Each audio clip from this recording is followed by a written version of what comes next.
শুভেচ্ছা প্রিয় দর্শক, স্বাগত জানাচ্ছি রাজনীতি সংবাদের ডায়লগ অনুষ্ঠানে। আপনাদের সঙ্গে আছি আমি সালাউদ্দিন সাইম। আজকের অনুষ্ঠানে আমার সঙ্গে অতিথি হিসাবে আছেন বৈষম্য বিরোধী ছাত্র আন্দোলনের কেন্দ্রীয় সমন্বয়ক রাসেল আহমেদ। প্রিয় দর্শক, আপনারা জানেন চট্টগ্রামে জুলাই আগস্ট গণ অভ্যুত্থানের অন্যতম আলোচিত মুখ ছিলেন রাসেল আহমেদ। তিনি চট্টগ্রাম বিশ্ববিদ্যালয়ের অনার্স দর্শন বিভাগের শিক্ষার্থী। তার নেতৃত্বেই চট্টগ্রাম বিশ্ববিদ্যালয়ে বৈষম্য বিরোধী ছাত্র আন্দোলনের সূচনা হয়েছিল। রাসেল সহ বৈষম্য বিরোধী ছাত্র আন্দোলনের অন্য সমন্বয়করা চট্টগ্রামে একদফার আন্দোলন সফল করেছেন। সেখান থেকে পরবর্তীতে আন্দোলনের দাবানল চট্টগ্রাম নগরীতে ছড়িয়ে পড়ে। রাসেল আহমেদ জীবনের ঝুঁকি নিয়ে পুলিশ ও আওয়ামী লীগের নেতাকর্মীদের গুলির মুখে চট্টগ্রামে একদফার আন্দোলন সফলভাবে নেতৃত্ব দিয়েছেন। কিন্তু আন্দোলনের ফসল গড়ে তোলার 5 মাসের মাথায় সংগঠনটিতে অনৈক্য দেখা দিয়েছে, যা নিয়ে জনমনে নানা প্রশ্ন দেখা দিয়েছে। আমরা এ নিয়ে কথা বলবো রাসেল আহমেদের সঙ্গে। রাসেল আহমেদ, আপনাকে স্বাগত জানাচ্ছি রাজনীতি সংবাদের ডায়লগ অনুষ্ঠানে। আমাদের আজকের অনুষ্ঠানের আলোচ্য বিষয় চট্টগ্রামে প্রশ্নের মুখে বৈষম্য বিরোধী ছাত্র আন্দোলন। রাসেল আহমেদ, শুরুতে আপনার কাছে জানতে চাইব, গত 11ই জানুয়ারি চট্টগ্রাম নগরীর ওয়াসা মোড় ও চট্টগ্রাম প্রেস ক্লাবে বৈষম্য বিরোধী ছাত্র আন্দোলনের দুটি পক্ষ, বিশেষ করে আপনি এবং সমন্বয়ক কান্তালাত মাহমুদ রাপির সমর্থকরা সংঘাতে জড়িয়ে পড়ে। এটি একটি নজিরবিহীন ঘটনা, কারণ দেশের কোথাও এখনো পর্যন্ত বৈষম্য বিরোধী ছাত্র আন্দোলনের সমন্বয়ক কিংবা সমর্থকদের মধ্যে এমন সংঘাতের ঘটনা ঘটেনি।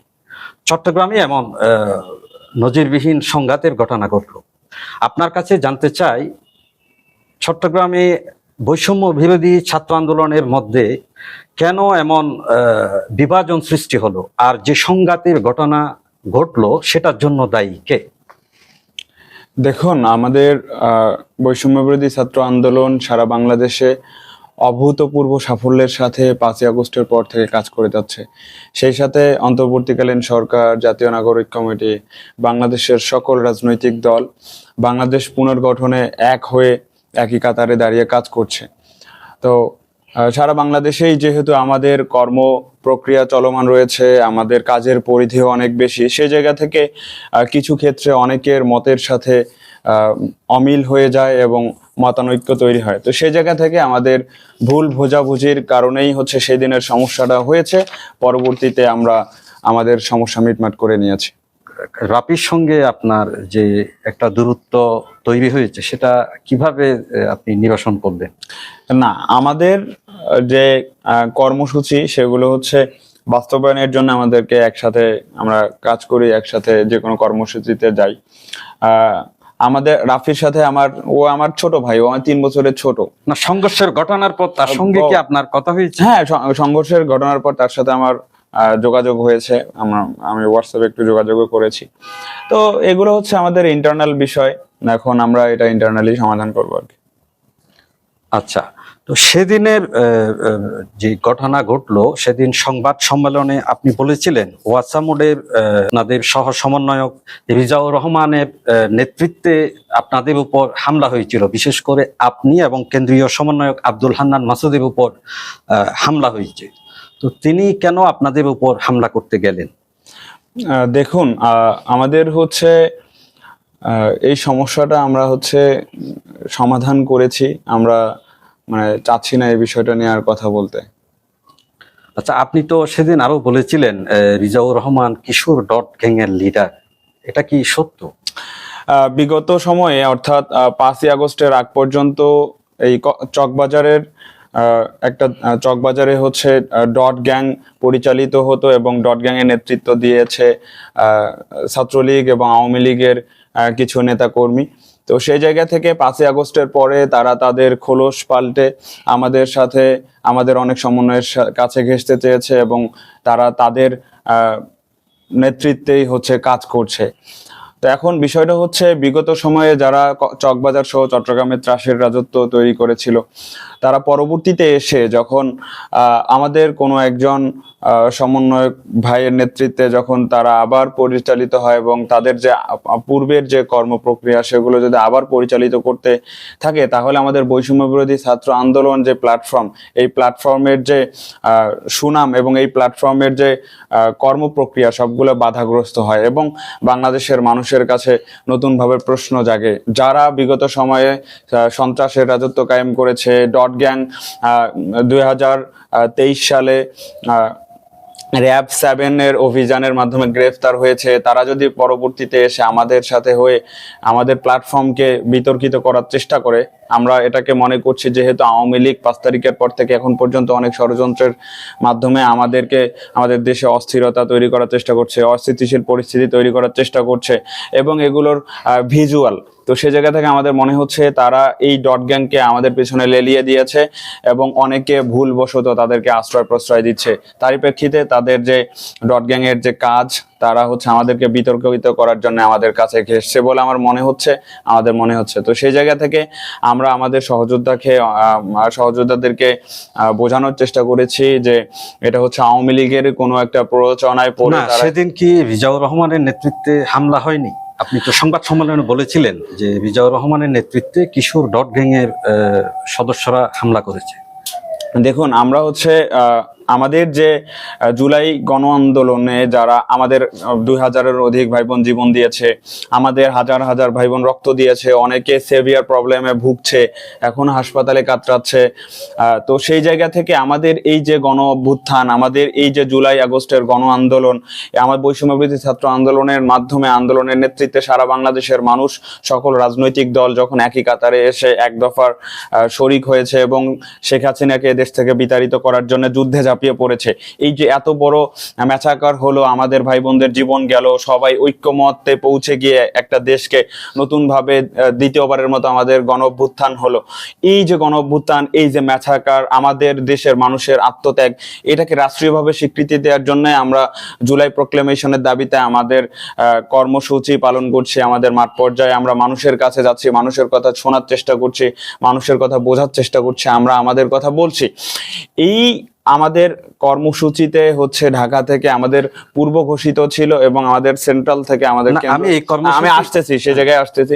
আমাদের আগে থেকেই আমাদের 11 তারিখে চট্টগ্রাম মহানগরে আমাদের বৈষম্য ছাত্র আন্দোলনের নেতৃত্বে জুলাই প্রক্লেমেশনের দাবিতে আমাদের কর্মসূচি দেওয়া ছিল। সেটারই প্রেক্ষিতে আমাকে এবং রাফিকে দুইজনকে জানিয়ে হান্নান মাসুদ এখানে এসেছেন এবং এখানে আসার পর আমাদের কর্মসূচি শেষ করে আমরা একটু আলাপচারিতায় বসছিলাম। কিন্তু রিজাউর রহমান, যে আপনাদের ওয়াসা মোড়ে যখন হামলার ঘটনা ঘটলো, রিজাউর রহমান আব্দুল হান্নান মাসুদকে প্রশ্ন করেছিল যে আমাদেরকে কেন জানানো হয়নি কর্মসূচির বিষয়ে।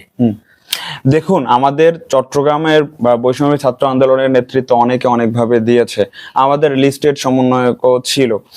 তো আমাদের সমন্বয়কের মধ্যে আমরা কেন্দ্রীয় এবং কেন্দ্রীয় সমন্বয়ক এবং সমন্বয়ক মিলে রাফি এবং আমি আছি। তো আমাদের দুইজনকেই, তিনি সারা বাংলা একজন কেন্দ্রীয় নেতা, তিনি তার জায়গা থেকে কাজ করছেন সারা বাংলাদেশে, তিনি এবং বৈষম্য ছাত্র আন্দোলনের মুখ্য সংগঠক, সারা বাংলাদেশের সকল নেতৃত্বদানকারী সহযোদ্ধাদেরকে তিনি নাই চিনতে পারেন। তো সেই জায়গা থেকে তার যে দায়িত্ব, তার দায়িত্বের জায়গা থেকে তিনি আমাকে এবং রাফিকে জানিয়ে এখানে এসেছেন। এখন সে যদি প্রশ্ন করে তাকে কেন জানানো হয় নাই, তাহলে আমাদের যে আরো 70 জন 80 জনের মতো সমন্বয়ক আছে, তারা সবাইকে তার জানিয়ে আসা উচিত ছিল। কিন্তু যেহেতু আমাদের অর্গানোগ্রামের মধ্যে আমি এবং রাফি আছি, সে জায়গা থেকে উনি আমি এবং রাফিকে জানিয়ে এসেছেন। তো তার যেই প্রশ্নটা ছিল, এটা একটা অবান্তর প্রশ্ন ছিল, আমাদের মনে হয়েছে সে আসলে এখানে কোনো উদ্দেশ্য নিয়ে গিয়েছে। পরবর্তীতে আমাদেরকে 1 ঘন্টার মতো আমরা অবরুদ্ধ ছিলাম। এবং কারা অবরুদ্ধ করেছিল আপনাদের? আমরা আব্দুল হান্নান মাসুদ বারবার বেরিয়ে আসতে চেষ্টা করছিল, কিন্তু হচ্ছে আব্দুল হান্নান মাসুদকে মানে ওভাবে বের হয়ে আসতে দিচ্ছিল না। মানে তারা কারা যারা বের? ওইখানে রাফি ছিল, রেজাউর ছিল এবং ডট গ্যাং এর সকল ছেলে মেয়ে ছিল, প্রায় 40-50 জনের মতো। তো মাসুদ ভাই 2বার কথা বলতে আসছিল, কিন্তু কোনোভাবেই কথা বুঝতেছে না, বোঝাতে সক্ষম হয় নাই। এবং পরবর্তীতে হচ্ছে আমাদের সহযোদ্ধা কয়েকজন আমাকে একটা রুমে গিয়ে রেখে আসে, কারণ ওইখানে সবাই ঔদ্ধত্যপূর্ণ আচরণ করছিল। তো এরপর দুইবার উনি বের হলেও আবার ভিতরে গিয়ে বসতে হয়েছে ওনাকে, এবং পরবর্তীতে বের হতে না পারায় বারবার ওইখানে, আমরা একটা রুমে ছিলাম, বারবার ওরা স্লোগান দিচ্ছিল, কথাবার্তা বলছিল, এক পর্যায়ে পুলিশ প্রশাসনকেও গালিগালাজ কিশোর ডট করছিল। গ্যাং এর সদস্যরা কার নেতৃত্বে সেখানে হ্যাঁ, গিয়েছিলেন? রিজাউরের নেতৃত্বেই গিয়েছে। তো রিজাউর তো আপনাদের সমন্বয়ক পদে হ্যাঁ, আছেন। রিজাউর আমাদের সমন্বয়ক পদেই ছিল। যিনি চট্টগ্রামের। কিশোর ডট গ্যাং লিডার হিসাবে আছেন, তিনি বৈষম্য বিরোধী ছাত্র আন্দোলনের নেতৃত্বে কিভাবে স্থান পেলেন? না, সে ডট গ্যাং এর সাথে তার পরিচয় 5 আগস্টের পরে। আমি তো একটু আগেই বললাম যে আমাদের এই যে ডট গ্যাং যারা বিগত সময়ে ছাত্রলীগ আওয়ামী লীগের নেতৃত্বে পরিচালিত হয়েছে, পরবর্তীতে যেহেতু তাদের একটা সংখ্যা রয়েছে, তাদের একটা গ্রুপ রয়েছে, সেই গ্রুপটা হচ্ছে নতুন করে আশ্রয় খোঁজার চেষ্টা করেছে, এবং এক পর্যায়ে তারা হচ্ছে রেজাউরকে রিস্ক করতে পেরেছে এবং তার নেতৃত্বেই তারা কাজ করছে। আমরা প্রথমে ভেবেছিলাম যে তারা হয়তো ঠিক হবে, কিন্তু রিজাউর তো এখনো আপনাদের সমন্বয়ক। রিজাউ যদি ডট গ্যাং লিডারের সাথে সম্পৃক্ততা থাকে, তাহলে বৈষম্য বিরোধী ছাত্র আন্দোলন তার বিরুদ্ধে কি কোনো ব্যবস্থা? আমাদের এটা নিয়ে হচ্ছে আমাদের আলোচনা চলছে। আমরা খুব শীঘ্রই এই বিষয়ে আমাদের সিদ্ধান্ত আসবে। মানে রিজাউর রহমানের বিরুদ্ধে আপনারা ব্যবস্থা নেবেন? হ্যাঁ, সেই দিনের সমস্ত ঘটনা নিয়ে আমাদের হচ্ছে তদন্ত চলছে। সে ঘটনার তদন্ত চলছে। হ্যাঁ। না, আপনি তো একটু আগে বললেন আপনাদের মধ্যে সমঝোতা হয়েছে বিষয়ে। হ্যাঁ, আমরা হচ্ছে এই বিষয়গুলো নিয়ে এখন আর কথা বলছি না আপাতত, যেহেতু তদন্ত হচ্ছে, তদন্তের মতোই হোক। আমাদের কর্মপ্রক্রিয়া তো আমাদেরকে চালু রাখতে হবে, আমাদেরকে কাজ করতে হবে। না, আপনারা এখন ঐক্যবদ্ধ হয়েছেন কিনা আবার? না, আমাদের তো আসলে ওভাবে আমাদের বসা হয় নাই, বাট আমরা এই বিষয়গুলো একটু স্কিপ করছি। বাট যেহেতু তদন্ত হচ্ছে, তদন্তর মানে যে সিদ্ধান্ত আসবে সেটা আমরা হচ্ছে সবাইকে জানিয়ে দিব। আপনি ও রাপি তো একে অপরের হাতে হাত রেখে চট্টগ্রামে কোটা সংস্কার আন্দোলন থেকে এক দফার আন্দোলনে নেতৃত্ব দিয়েছিলেন, কিন্তু আপনারা কেন এখন একে অপরের হাত ছেড়ে দিলেন? না, আসলে আমাদের মধ্যে এখনো কথাবার্তা হয়। আমরা এখনো কোনো অনুষ্ঠানে গেলে একসাথে বসি, একসাথে কথাবার্তা বলি, আমরা একসাথেই বক্তৃতা দেই, মানুষের কাছে আমাদের মেসেজ পৌঁছাই। আমাদের সম্পর্কে হয়তো কেউ চির ধরানোর চেষ্টা করছে এবং অনেকাংশে সফল হয়েছে। এক্ষেত্রে হয়তো তাদের আলাদা কোনো উদ্দেশ্য থাকতে পারে। তো আমরা আশা করি আমাদের এই যে সংকট, এটা খুব দ্রুত সময়ের মধ্যে নিরসন হবে। বৈষম্য বিরোধী ছাত্র আন্দোলনের সমর্থকদের মধ্যে একটা কথা প্রচার আছে যে আপনাদের সংগঠনের কেন্দ্রীয় 2 সমন্বয়ক সার্জিস আলম এবং হাসনাত আব্দুল্লাহ আপনাকে পছন্দ করেন না। এটা আসলে কতটুকু সত্য? না, আমার হাসনাত ভাই এবং সার্জিস ভাইয়ের সাথে আমার কন্টিনিউয়াসলি যোগাযোগ আছে, এবং হচ্ছে সার্জিস ভাই এবং আমার বাড়ি উত্তরবঙ্গে, আমার রেগুলারই যোগাযোগ হয়। আমাদের আলাদা একটা প্ল্যানও আছে। না, আরেকটা বিষয় যেটা, রাপির বিরুদ্ধে তো একটা অভিযোগ উঠেছে কিছুদিন আগে, একটা অনলাইন পত্রিকায় তার বিরুদ্ধে নিউজ হয়েছে যে তিনি চট্টগ্রাম বন্দর ও রিয়াজউদ্দিন বাজারে হুন্ডি, স্বর্ণ ব্যবসা সহ বিভিন্ন ব্যবসায় তদবির এবং চাঁদাবাজি একটা অভিযোগ উঠেছে তার বিরুদ্ধে। যদিও তিনি এসব অভিযোগ অস্বীকার করেছেন, তার বিরুদ্ধে যে অভিযোগ উঠেছে এটা আপনি কিভাবে দেখছেন? দেখুন, আমরা বারবারই বলছি, বিগত সময়ে ট্যাগিং এর কথা বলা হতো, যে ট্যাগ দিয়ে মানুষকে একটা লাইন থেকে চ্যুত করা হতো, অর্থাৎ তাদেরকে মূলধারার যে রাজনীতি সে থেকে বাইরে রাখা হতো। আমরা যদি এখন আবার আওয়ামী লীগের কথা বলি, তার মানে মানুষ হচ্ছে আমাদেরকে বলে যে ট্যাগ দিয়ে আপনারা হচ্ছে রাজনীতি করছেন এবং ট্যাগ দিয়ে একটা পক্ষকে আপনারা সরিয়ে রাখছেন। কিন্তু আমাদের স্পষ্ট বার্তায়, আমাদের স্পষ্ট কথা এখনো আমরা বলছি যে আওয়ামী লীগ 5 তারিখের পর থেকে এখন পর্যন্ত ষড়যন্ত্র করে যাচ্ছে। আমরা এখন পর্যন্ত দেখছি, কিছুদিন আগে পাহাড়ে অস্থিরতা তৈরি হয়েছে, তারপরে যে এনসিটিভি ঘেরাও হয়েছে, সেখানে হামলা হয়েছে। আমাদের হচ্ছে এই ফ্যাসিস্ট শেখ মুজিবের একটা ছবি আমাদের হচ্ছে ঢাকা বিশ্ববিদ্যালয়ের একটা ওয়ালে ছিল, তার পাশে সিরাজ শিকদারের ছবি আছে। সেখানে সিরাজ শিকদারকে হচ্ছে সিরাজ শিকদারের ছবিতে জুতা মারা হচ্ছে, পাশেই শেখ মুজিবের ছবিতে। আমি বলতেছি, আমার সেই জায়গায় যাচ্ছি। এই যে তার মানে আমাদের এখনো আমরা স্পষ্ট বুঝতে পারছি যে আওয়ামী লীগ তাদের ষড়যন্ত্র অব্যাহত রেখেছে। তো সেই জায়গা থেকে রাফি আমাদের একজন সম্মুখ সারির নেতৃত্ব দেয়া সহযোদ্ধা, তার বিরুদ্ধে যে অভিযোগগুলো উঠেছে সেগুলোকে আমরা হচ্ছে ষড়যন্ত্রের অংশই মনে করছি। তবে আমরা এর পাশাপাশি এর তদন্ত আশা করছি। তদন্তের মাধ্যমে সে যদি দোষী সাব্যস্ত হয় তাহলে অবশ্যই তাকে শাস্তি পেতে হবে। যদি সে তার নীতি নৈতিকতা ধরে রেখে দেশকে ভালোবেসে উজ্জীবিত হয়ে দেশের মানুষকে রিপ্রেজেন্ট করতে চায় তাহলে অবশ্যই তাকে আমরা আরো সাধুবাদ জানাবো, আরো অনুপ্রেরণা যোগাবো। তো সেই জায়গা থেকে এখনো রাফির প্রতি আমাদের বিশ্বাস রয়েছে। আমরা চাই তার যে মনোবল, সে দেশকে ভালোবেসে অনেক দূর এগিয়ে নিয়ে যাবে, মানুষের সেবা করবে। রাফির বিরুদ্ধে তদন্ত কে করছে? আমরা এই বিষয়গুলো নিয়ে আলাপ করছি, অবশ্যই খুব দ্রুত সময়ের মধ্যে মানুষ জানতে পারবে। না, তদন্তটা কি বৈষম্য বিরোধী ছাত্র আন্দোলন করছে? হ্যাঁ হ্যাঁ।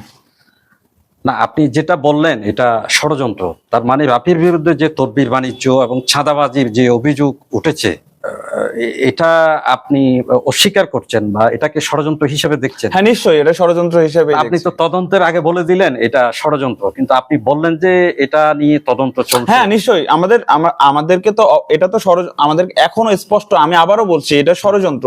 তারপরও যখন একটা মানুষের ওপর বারবার এই অভিযোগগুলো দেয়া হবে, এর আগেও আরো 1.5-2 মাস আগেও এই অভিযোগগুলো তোলা হয়েছিল। আপনার বিরুদ্ধে তো এই অভিযোগ উঠে নাই, তাহলে রাফির বিরুদ্ধে কেন এই অভিযোগ? না, রাফি অনেক বড় একটা ফেস, আন্দোলনে অনেক বড় একটা নেম। তো সেই জায়গা থেকে তাকে বিতর্কিত করতে পারলে বাংলাদেশের মানুষের কাছে একটা মেসেজ দেয়া যাবে যে বৈষম্য বিরোধী ছাত্র আন্দোলন বাংলাদেশের মানুষের কথা চিন্তা করে না, নিজেদের কথা চিন্তা করছে।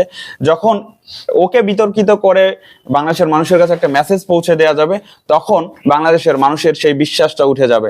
বৈষম্য ছাত্র আন্দোলনের কাছ থেকে তাদের আস্থা হারিয়ে যাবে, তাদের উদ্দেশ্য হাসিল করতে সক্ষম হবে বলে তারা মনে করছে। সেই জায়গা থেকে বারবার তাকে বিতর্কিত করার চেষ্টা করছে। না, আমি যেটা বলতে চাচ্ছি সেটা হলো তার বিরুদ্ধে একটা অনলাইন পত্রিকায় যে নিউজ হয়েছে, আমি সে প্রতিবেদনের একটা অংশ আপনাকে পড়ে শোনাই। সেটা হলো প্রতিবেদনে বলা হয় রাফির বিদেশি অর্থে কনভার্ট করার বাইন্যান্স অ্যাকাউন্টে 22 অক্টোবর পর্যন্ত সর্বশেষ ব্যালেন্স ছিল 32,07,12,619 টাকা। তো রাফি লেনদেনের এই বিষয়টা কিন্তু স্বীকার করেননি সেই অনলাইন পত্রিকায়। কিন্তু আপনার কাছে আমার প্রশ্ন হলো, এই যে প্রতিবেদনে লেনদেনের সুনির্দিষ্ট অঙ্ক উল্লেখ করে যে তথ্যটা উপস্থাপন করা হয়েছে, এটা কি আপনার কাছে ভুয়া মনে হয়? আরেকটা বিষয় হলো এটা যদি ভুয়া হয়ে থাকে, রাফি কি আপনি যেহেতু সমন্বয়ক বা বৈষম্য বিরোধী ছাত্র আন্দোলনের সমন্বয়ক যারা আছেন, তাদেরকে কি রাফি তার ব্যাংক স্টেটমেন্টের লেনদেনের কোনো কপি বা স্টেটমেন্ট দেখিয়েছেন? সে তো সারা বাংলাদেশের মানুষকে সেটা খোলাসা করে বলেছে, সে ফেসবুকে পোস্ট দিয়েছে। না, বলা না, আমি বলতেছি লেনদেনের, এখানে যে প্রতিবেদনে বলা হয়েছে তার লেনদেনের যে একটা সুনির্দিষ্ট অঙ্ক, আমরা এখানে গরমিল পেয়েছি, আমরা হিসেবের গরমিল পেয়েছি। কিরকম? আমাদের কাছে মনে হয়েছে যে এটা হচ্ছে ফেক। কিন্তু এই যে গত 11ই জানুয়ারি চট্টগ্রাম প্রেস ক্লাবে যেই সংঘাতের ঘটনা ঘটলো, সেখানে আপনার সমর্থকরা রাফিকে দেখে কেন চাঁদাবাজ স্লোগান দিল? না, আমি কাউকে বলি নাই যে তোমরা, এটা হচ্ছে যারা করেছে উদ্দেশ্য প্রণোদিত ভাবে করেছে।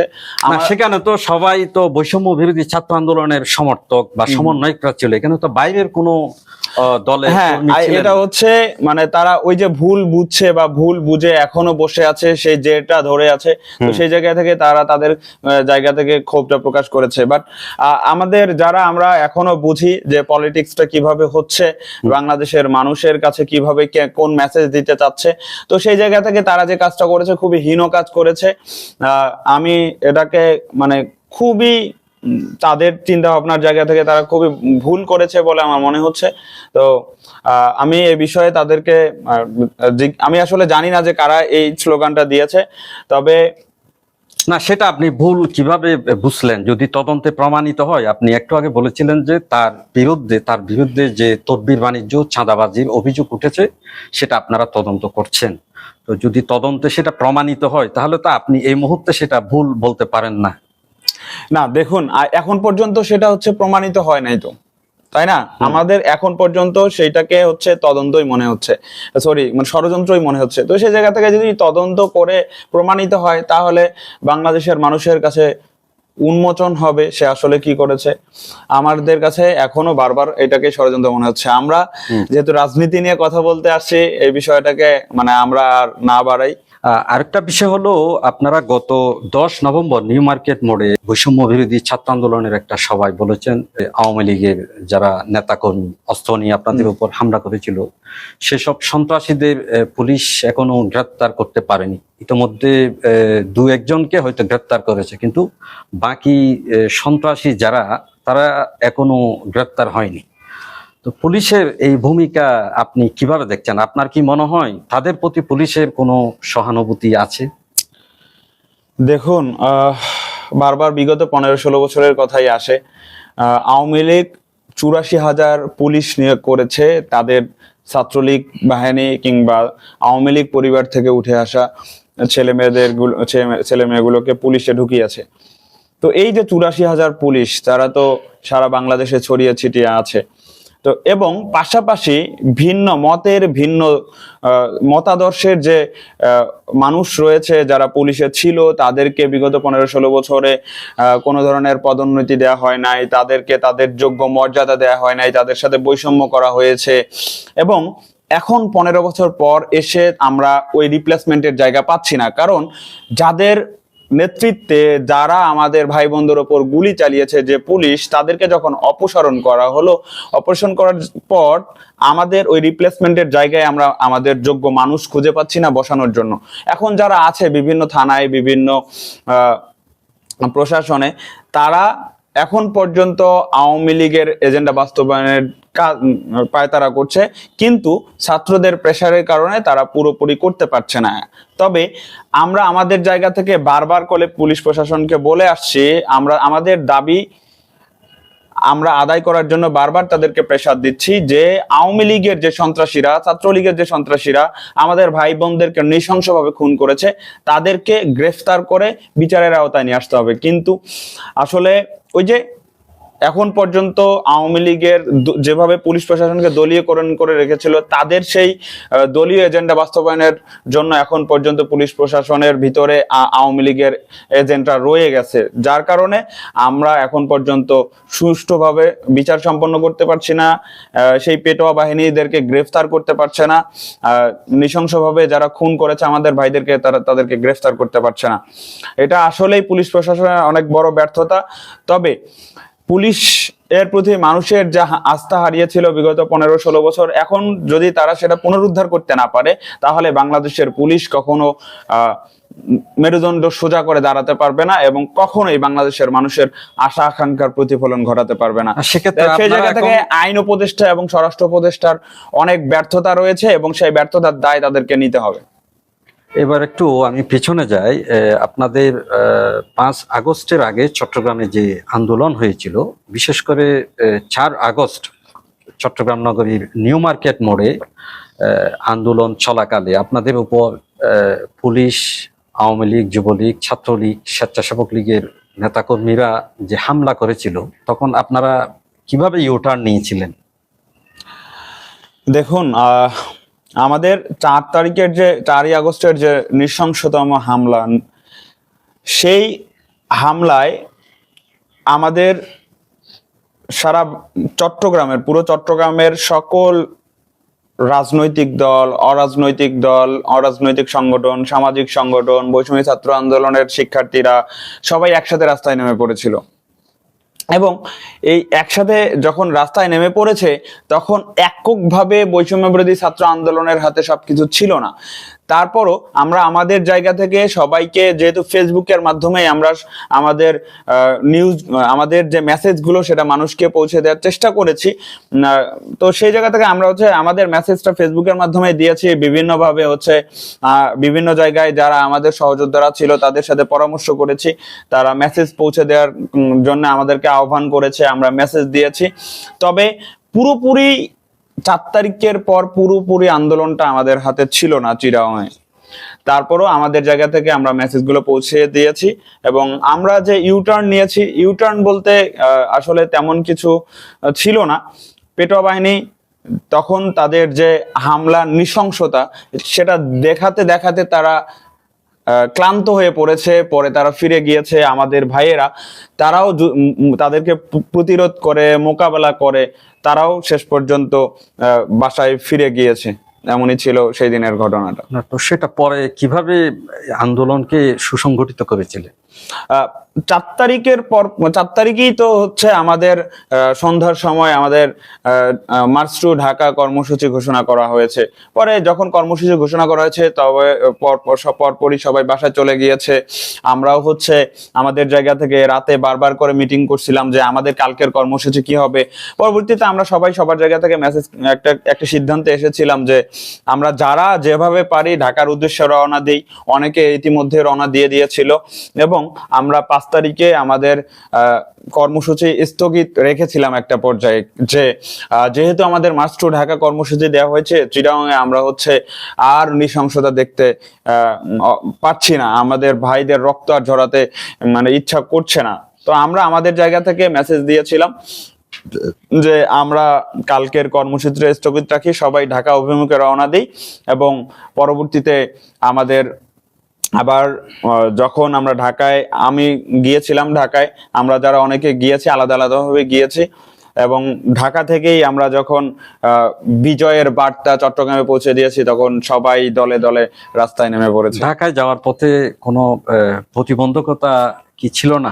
আইন শৃঙ্খলা বাহিনী বা আওয়ামী লীগের নেতাকর্মীদের 4 আগস্ট আপনারা তো সন্ধ্যায় রওনা দিয়েছিলেন। না, আমি হচ্ছে পরদিন সকালবেলায় রওনা দিয়েছি। তবে আমাদের যে সহযোদ্ধারা আগে রওনা দিয়েছে তারা জীবনের মায়া ত্যাগ করেই রওনা দিয়েছিল। তারা দেশকে ভালোবেসে দেশের জন্য জীবনটা উৎসর্গ করে দিয়ে বাসা থেকে বের হয়েছিল। তবে এই ভয় ছিল, অনেকের জীবনের মায়া থাকে, কিন্তু হচ্ছে তারপরও দেশের জন্য নিজেকে বিলিয়ে দেয়। এই বাস যেহেতু চলাচল করছিল না, তারপর অনেকে বাস নিয়ে গিয়েছে, কাউকে কাউকে বাস থেকে রাস্তায় মাঝখানে আটক করে তাদেরকে তাড়া দিয়েছে, ধাওয়া করেছে। অনেকে অ্যাম্বুলেন্স নিয়ে গিয়েছে, যে অ্যাম্বুলেন্সই যাচ্ছিল সেই অ্যাম্বুলেন্সে আটকানোর চেষ্টা করেছে। অনেকে ট্রাকে করে গিয়েছে, রাফি ট্রাকে গিয়েছিল। রাফি সেদিন একাই, মানে আমাদের আরেকজন সহযোদ্ধাকে নিয়ে ঢাকা অভিমুখে রওনা দেয়। আমি মাঝরাতে হতাশ হচ্ছিলাম যে এতদিন আন্দোলন সংগ্রাম করলাম, কালকে আমাদের চূড়ান্ত বিজয় আসছে, সেই বিজয়ের দিনে আমি হচ্ছে ঢাকা উপস্থিত থাকতে পারবো না। অনেক আমার যারা আমাদেরকে সহযোগিতা করছিল এই পুরোটা আন্দোলন জুড়ে, তাদের 2-1 জন আমাদেরকে সহযোগিতা করে, আমাকেও সহযোগিতা করে। পরে আমি 5 তারিখ সকালবেলা মনে হয় আল্লাহ তাআলা চূড়ান্ত করে রেখেছিল, মুক্ত আকাশে আমি হচ্ছে বিহঙ্গের মতো উড়েছি। তারপর ঢাকায় গিয়ে নিশ্চিত ছিলেন? আমরা নিশ্চিত ছিলাম যে আমাদের আগামীকাল চূড়ান্ত জয় আসবেই, চূড়ান্ত বিজয় হবে, এটা আমরা নিশ্চিত ছিলাম। হ্যাঁ। চট্টগ্রামে এই আন্দোলন আপনারা কিভাবে সফল করলেন? আপনারা তো সেই জুলাই থেকে, আপনি বিশেষ করে চট্টগ্রাম বিশ্ববিদ্যালয় থেকে আন্দোলনটা শুরু করেছিলেন, তো পরবর্তীতে ধাপে ধাপে আন্দোলন চট্টগ্রাম নগরীতে ছড়িয়ে পড়ে। তো আন্দোলন সফলতার রহস্য কি? দেখুন, সফলতার রহস্য বলতেই হচ্ছে রহস্য না, দেশপ্রেম ছিল, যার ফলেই আমরা সফল হয়েছি। আমরা আন্দোলনটা শুরু করেছিলাম কোটা সংস্কারকে কেন্দ্র করে, পরবর্তীতে সেটা হচ্ছে রাষ্ট্র সংস্কারের রূপ নেয়। কোটা সংস্কারের কেন্দ্র করে আমাদের আন্দোলনটা যখন শুরু হয়, একটা পর্যায়ে যখন আওয়ামী লীগ সরকার, শেখ হাসিনা বারবার ভুল করতে থাকে, তখন আমাদের ভাইদের জীবন চলে যায় 16 তারিখ। তারপর থেকে এটা রাষ্ট্র সংস্কার আন্দোলনের রূপ নেয় এবং এটা গণঅভ্যুত্থানের দিকে ধাবিত হতে শুরু করে। এই যে আমাদের আন্দোলনের সফলতার পেছনে সারা বাংলাদেশের মানুষের ঐক্যবদ্ধ প্রচেষ্টা ছিল, তাদের যে 15 বছরের পুঞ্জীবিত ক্ষোভ ছিল সেটা একবারে বিস্ফোরিত হয়েছে এবং এই বিস্ফোরণের মাধ্যমেই সারা বাংলাদেশের জাগরণ ঘটেছে। সবাই নিজের অধিকার সম্পর্কে সচেতন হয়ে সামনের সারিতে এগিয়ে গিয়েছে এবং এই দেশ থেকে শেখ হাসিনাকে তাড়িয়ে দিয়েছে এবং বাংলাদেশকে নতুন ভাবে ঢেলে সাজানোর জন্য রাষ্ট্র সংস্কারের একটা নতুন দ্বার উন্মোচন হয়েছে।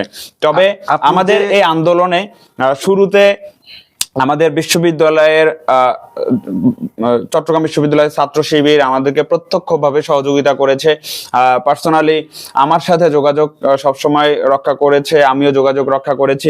একটা পর্যায়ে যখন শহরে আমাদের আন্দোলনটা মুভ করে, আমরা শহরে যখন স্থানান্তরিত করি আমাদের আন্দোলন, তখন চট্টগ্রাম শহরের সকল শিক্ষা প্রতিষ্ঠানের শিক্ষার্থী ভাই বোনেরা আমাদের সাথে যুক্ত হয়েছে।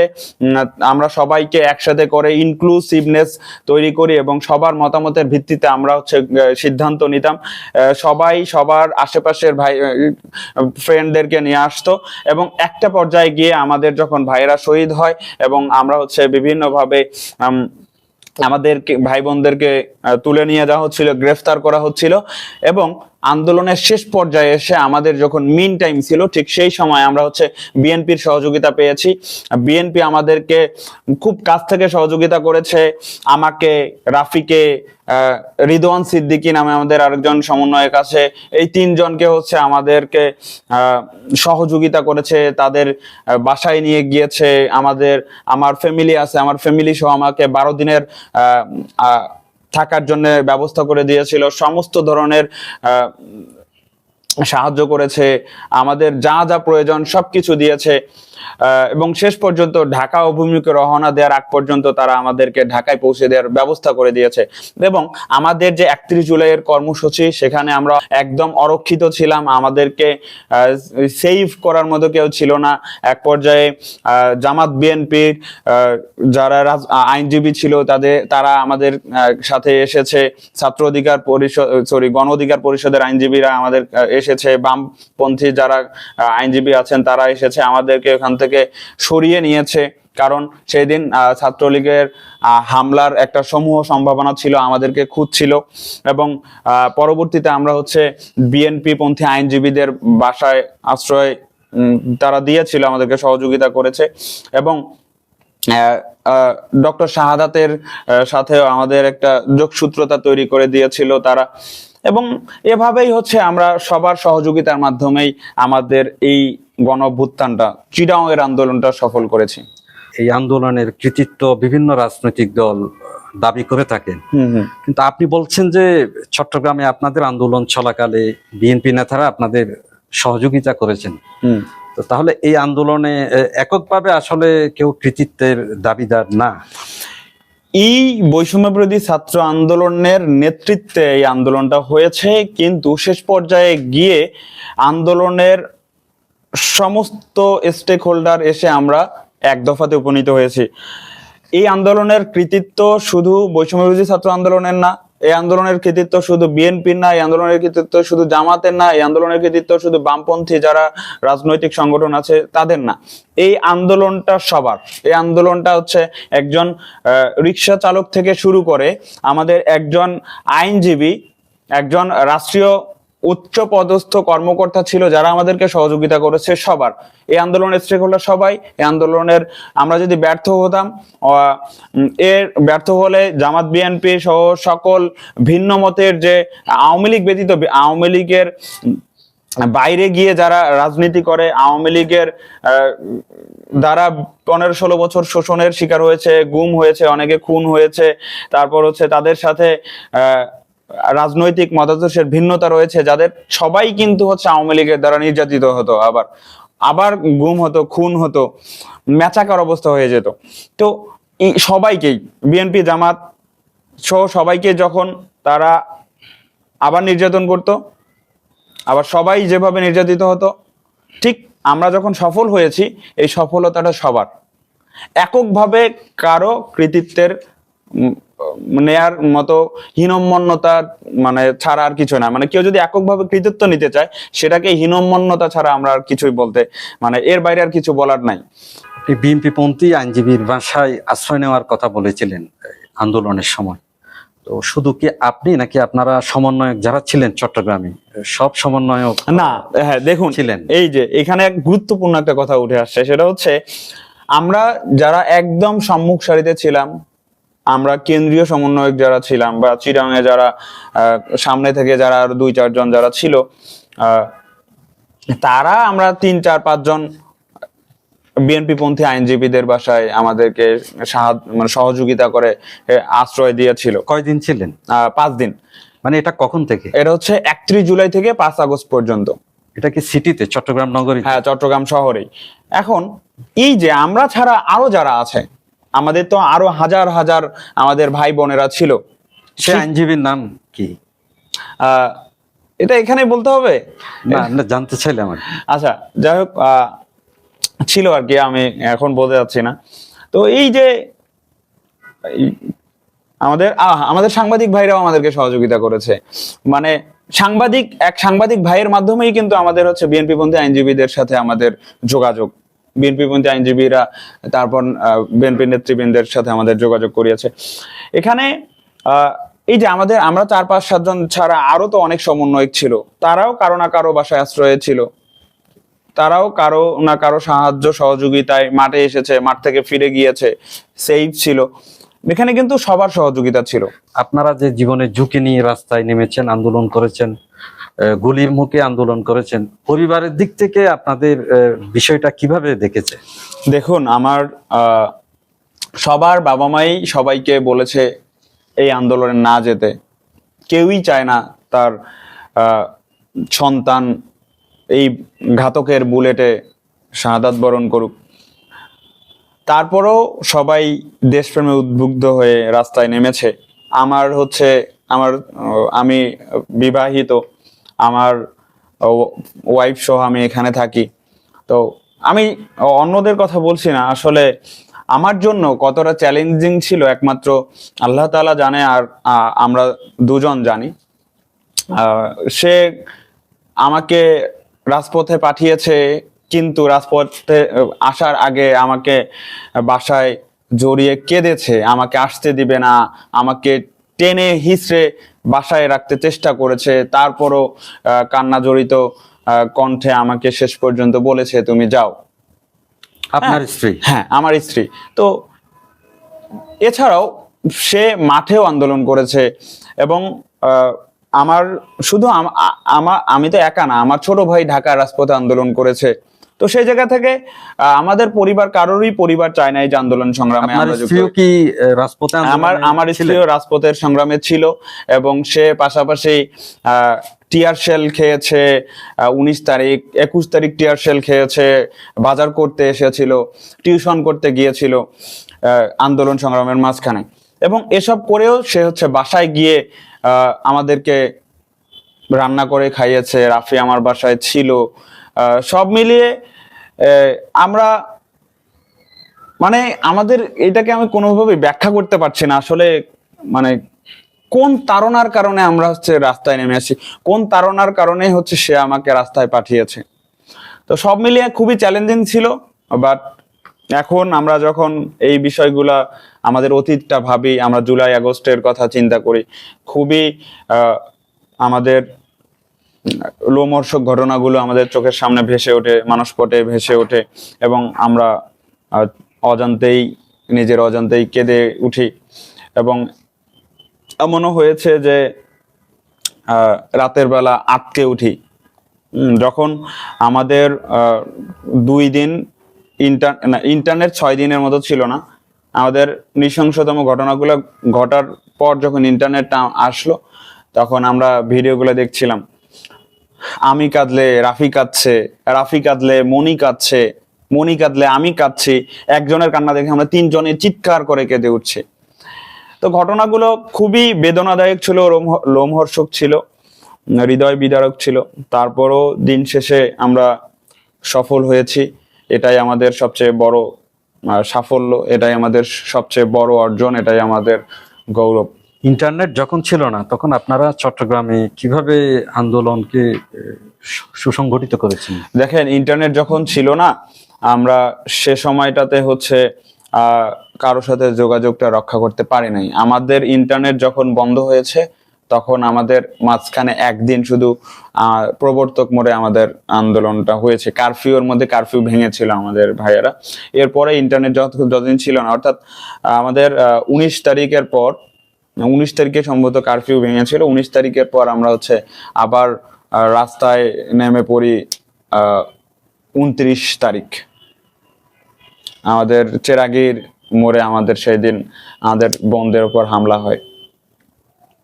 তো এর মাঝখানে আমরা হচ্ছে যখন ইন্টারনেট ছিল না তখন কারোর সাথে যোগাযোগ ছিল না, যোগাযোগ বিচ্ছিন্ন ছিলাম, কারণ আমরা ট্র্যাকিং এর মধ্যে ছিলাম। আমরা অফলাইনেও কারোর সাথে যোগাযোগ করছিলাম না, করলেও আমরা একটু দূরে গিয়ে যোগাযোগ করছিলাম, বাসার নিচে আশেপাশে গিয়ে। এবং একটা পর্যায়ে হচ্ছে আপনার আমরা 31 তারিখে আবার মাঠের কর্মসূচি দিই। মানে আমাদের কারফিউ এর শেষে 29 তারিখে একটা কর্মসূচি হয়, সেটাতে আমরা ছোট করে হয়েছিল, এবং পরে অনেক বৃহৎ আকারে কোর্ট বিল্ডিং এ আমরা 31 জুলাইয়ের একটা কর্মসূচি দিই। এর মাঝখানে আবার যখন ইন্টারনেট আসে আমরা তখন গ্রাফিতি অঙ্কন করেছিলাম। এভাবেই আমাদের আন্দোলন সংগ্রামগুলো চলছিল। চট্টগ্রাম বিশ্ববিদ্যালয়ে তো আপনার নেতৃত্বেই কোটা সংস্কার আন্দোলন শুরু হয়েছিল, সেই আন্দোলনটা আপনি কিভাবে শুরু করেছিলেন? দেখুন, আমার কোনো বিগত সময়ে রাজনৈতিক পরিচয় ছিল না, আমি কোনো সংগঠনের সাথে যুক্ত ছিলাম না। আমি অল্প করে লিখতাম, হয়তো লেখার ভাষাটাও খুব একটা লেখকের মতো হতো না। আমি আওয়ামী লীগের বিরুদ্ধে লিখেছি, কবিতা লিখেছি অনেক। তবে আমার রাজনৈতিক এই আন্দোলন সংগ্রামে কখনো যুক্ত হওয়ার সুযোগ হয় নাই। তবে আমি যখন ভাবলাম যে না, আমার হাতে একটা সুযোগ এসেছে দেশের জন্য কিছু করার, দেশের এই যে মানে এত বড় বৈষম্য এটাকে নিরসন করার, তো তখন হচ্ছে হঠাৎ করেই আমি সিদ্ধান্ত নিয়েছি, উইথিন এ মিনিট আমি সিদ্ধান্ত নিয়েছি যে আগামীকাল আমি এই বৈষম্যমূলক কোটার মানে বিরুদ্ধে গিয়ে মানে রাজপথে নামবো। এবং সঙ্গে সঙ্গেই আমার হচ্ছে আপনি নিজ উদ্যোগে, একদম নিজ উদ্যোগে, আমার সাথে কারো কোনো পরামর্শ হয় না, আমি কারো কোনো কথা মানে কারোর সাথে কোনো কথাও বলতে পারি না যে কালকে কি আমি একটা কর্মসূচি রাখবো কিনা, বা কালকে কোনো কর্মসূচি রাখতে পারি কিনা। বা আমার ফ্রেন্ড সার্কেল তো আছে, তাদের সাথেও যে আমি একজনের সাথে যোগাযোগ করব সেটাও করি নাই। আমি ভেবেছি যে ফেসবুকের মাধ্যমেই অনেককে যুক্ত করা যাবে। তো আমি বিসিএস এর জন্য পড়ছিলাম, আমার প্রিপারেশন মোটামুটি শেষের দিকেও ছিল। তো আমার হচ্ছে ওয়াইফ, ও হচ্ছে আর্টস অ্যান্ড ক্রাফটস এর কাজ করে, ও করছিল মেঝেতে বসে। আমি আমার যে বিসিএস পড়ার জন্য যে আমার মানচিত্র ছিল, বাংলাদেশের মানচিত্র, সেটার পেছনে আমি ওকে প্ল্যাকার্ডে একটা লিখে দিতে বলি যে কালকে যেহেতু আমি রাস্তায় যাচ্ছি বৈষম্যমূলক কোটার প্রথার নিপাত যাওয়ার উদ্দেশ্যে বা বৈষম্য কোটা নিরসনের জন্য রাস্তায় নামছি, আমাকে একটা প্ল্যাকার্ড তৈরি করে দাও। আমি বলার সঙ্গে সঙ্গেই হচ্ছে ওর তুলির আঁচড়ে আমাকে লিখে দিল যে বিবাহিত কোটা চাই। হ্যাঁ, তো এটা ব্যঙ্গার্থে ছিল, যেহেতু ব্যঙ্গ করে আমাদের আবুল মনসুর আহমেদ সাহেব লেখালেখি করতেন, তো আমি হচ্ছে ওনাকে স্মরণে নিচে লিখে দিই যে আবুল মনসুর আহমেদ।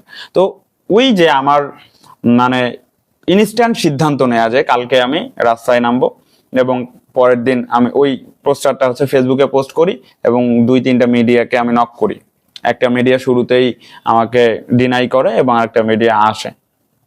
তো এসে ফেসবুকে অনেক সাড়া পাই, ফেসবুকে অনেকে আসবে বলেছে, কিন্তু পরবর্তীতে আমি বুদ্ধিজীবী শহীদ মিনারে গিয়ে কাউকে আর পাই নাই।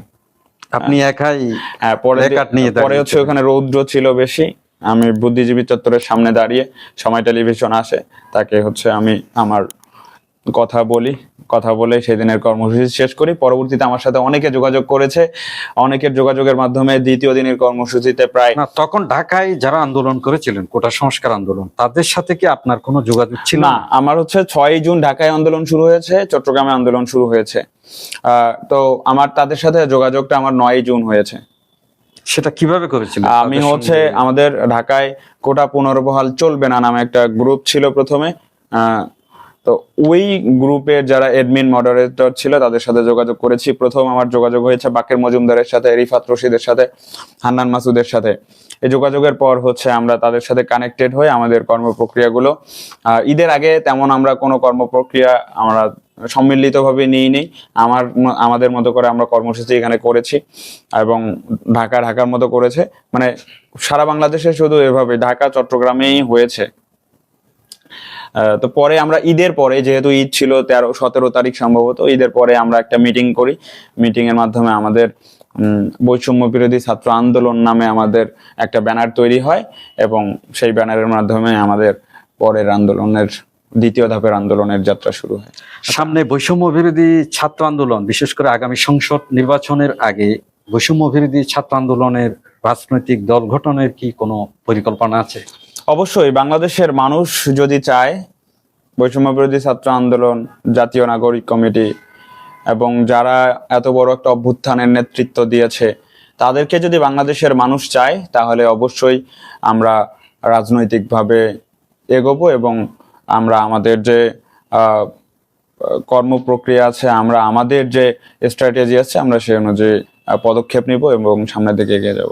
রাসেল আহমেদ, আপনাকে অসংখ্য ধন্যবাদ। আজকের অনুষ্ঠান এখানেই শেষ করতে হচ্ছে।